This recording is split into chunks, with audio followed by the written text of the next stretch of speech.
back to That Mom. I am so glad that you have joined us again today. I am here with my handsome husband, Julian, and we are going to be doing another Young, Dumb, and in Love marriage video. We had such a great response from subscribers and on social media. We had lots of questions just about our marriage, and so we're going to do a video today about a godly marriage and what that looks like. We do our best to give you what we think and really what we feel like when we spent some time just praying about it, what we felt like the Lord would want us to share with you. So first off, we really feel like to have a godly marriage and have God at the center, each spouse needs to have a personal relationship with the Lord.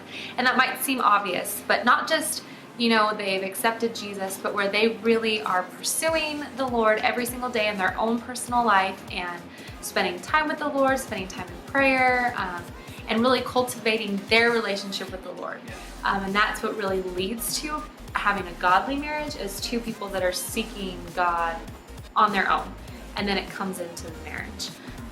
And this is kind of like a weird statement, but that there's three people in our marriage. It's not just me and Julian. It's me, Julian, and Jesus. And how... And Gabby. And Gabby. Well, and we have a Gabby. But that God is the center and then the two of us, which makes three. And we know in the Word it talks about how a strand of three is not easily broken. And really it's talking about, you know, one may stumble, but three, they can do it together and stay together, and it's a stronger cord.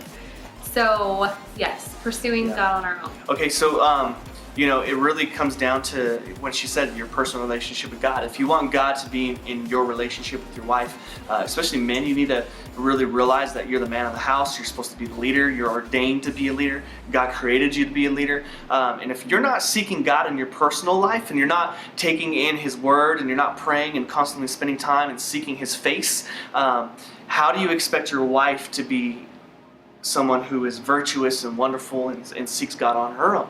And how do you expect her to trust you and follow after you and all that you do? You know, it begins with you as the leader, you know, and I'm mainly just talking to the guys right now, and hopefully if you're a woman out there and you're married and you're watching this by yourself, maybe you'll pull in your husband and go, hey, you should listen to this with them, and you can blame it on me, that's okay. But it's really important as the man that we lead the way, that daily that you're seeking God. I know life gets busy. It's very easy to get distracted by life. But it's also very easy to make time, okay?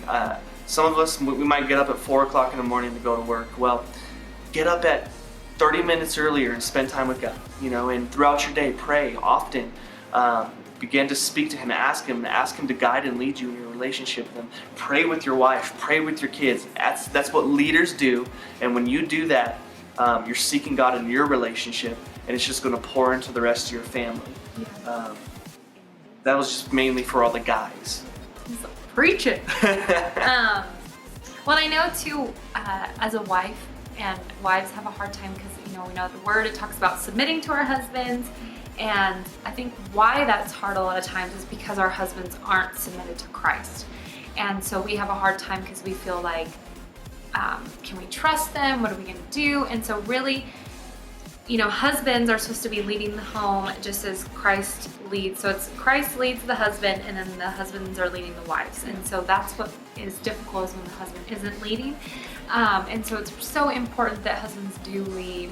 And I was watching actually just today a video, which was perfect timing, about what do I do if my husband isn't leading? And really you just pray. You pray for him daily. You pray and believe that one day he will lead.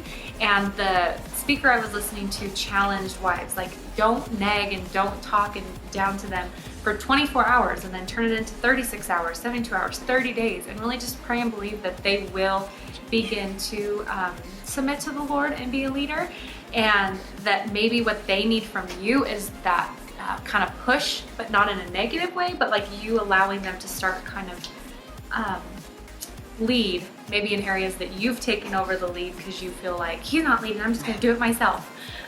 You know, but really God has set it up to be that it's Christ is leading the husband, and then the husband is leading us just as Christ leads the church.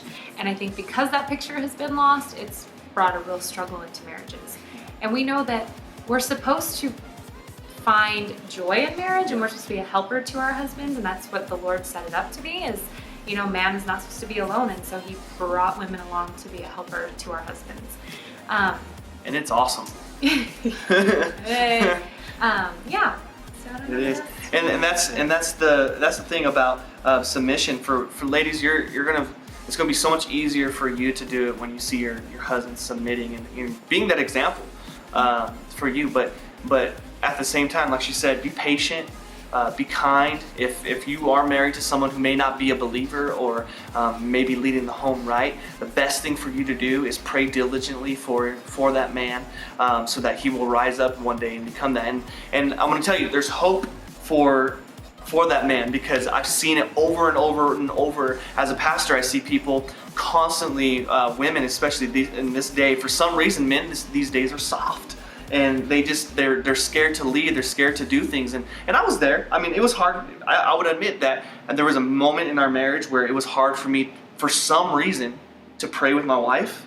I mean, I don't even get why that was hard, but it was hard to. Like, I was almost like embarrassed or scared to lead her. Like, almost like felt like maybe she would judge me or I would fail her. And as a man, I don't want to fail, you know? So maybe that's what it was. But God wants us to be confident. He wants us to lead. And when you lead the home and she has a relationship with God, God's just going to pour into your marriage just like this, and it's going to pour into your kids. And your relationship and everything that you do in life is going to go so much deeper and further because of your personal relationship that you're seeking with God. And like I said, it's just an overflow. From me, it's going to overflow into Brittany. From Brittany, it's going to overflow into our family. And it's just going to be constantly going through like a filter, you know. And without God being the center of your marriage, I mean, it's going to be tough, you know. And I truly believe that. And today we have I mean, what's the ratio for divorce is so high. 50%. Yeah. I mean, it's 50% in the church. Yeah. You know, and so the fact that it's that high even in the church, it obviously shows us that there's something wrong with leading and leadership today in this day and age, and just seeking God and being okay with being vulnerable to God and allowing Him to break us down so that we can have relationship with Him. I'm talking a lot, so go ahead. This is your channel. I feel like too that you know, oftentimes wives put unrealistic expectations on husbands because we want from them what really we can only get from Jesus fulfilling us.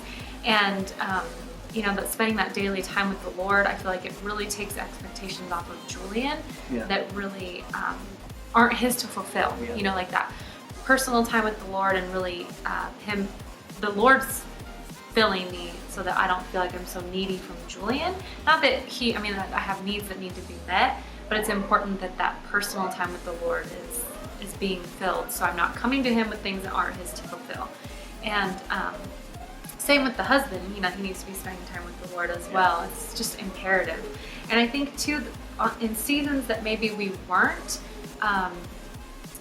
like God, I feel like He's always been the center, but we always haven't really given Him that authority as the center. Things have been rough. There's been arguments that were unnecessary and frustrations and irritations that wouldn't have been there.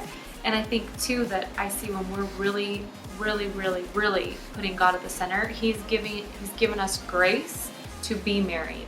And when I have a season where maybe I'm really struggling, it's like He's not, and God gives him the strength to encourage me. And when he's maybe had seasons where he's struggled or been discouraged, it's like the Lord knows that, and because He's the center, then He's given me the grace to be able to speak into his life.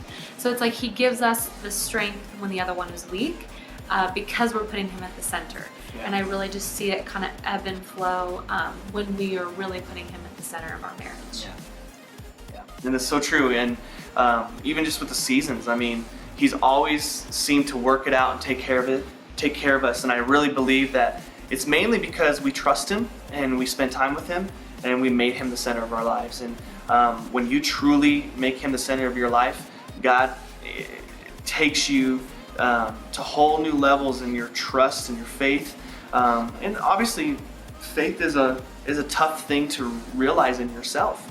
You have to lay down your pride to put faith into something that is hard to see or feel sometimes. And when you could, but I'm telling you, when you do that, God always takes care of you. He's never let us down, no matter what situation we've been in. I truly believe that's because of our faithfulness to Him, that He's always faithful to us. And He never fails us whatsoever. Yeah. And really, a marriage that is solely based on God as the foundation, it will not fail. You know, you're not going to sit down with a couple who is separating and they're not going to both say, no, we passionately love Jesus, both of us, and we're following the Lord 100%, and neither of us is living in any kind of secret sin. We just don't want to be together anymore. You're just not going to find that. When both people are seeking the Lord and that marriage's foundation is 100% God, that's just not going to happen, because God is not going to fail your marriage, period. It's just not, He's not in the business of doing that. So if you're struggling, I mean, if your marriage is struggling, you really need to check yourself. And it's really easy to fall into sin. I mean, it's really easy to fall into secret sin and things that might hold you back and put up a wall between you and God. And I always say this. I tell my students this all the time, and people that I encourage in life. I always tell them, once you compromise, you've chosen your side. If you open that door just a little bit, the door's going to fling wide open, and you're going to go down a path you don't want to go down because of a little crack that you may have allowed into your life. And so check yourself. Lay down your pride. That's probably the hardest thing to do. Lay down your pride, check yourself, and just get real. You know, if you need help, get help. You know, ask people who can encourage you. We've always had a couple in our lives that speaks life to our marriage, and they're true to us, and they ask us the hard questions. And the best thing to do is get those questions asked and be truthful.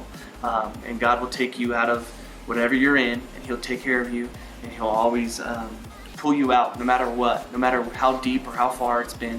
I've seen marriages restored from literally the pits of hell, you know, but He's taken them out of there and just made restoration happen for those people, you know. So there's faith, there's hope for you.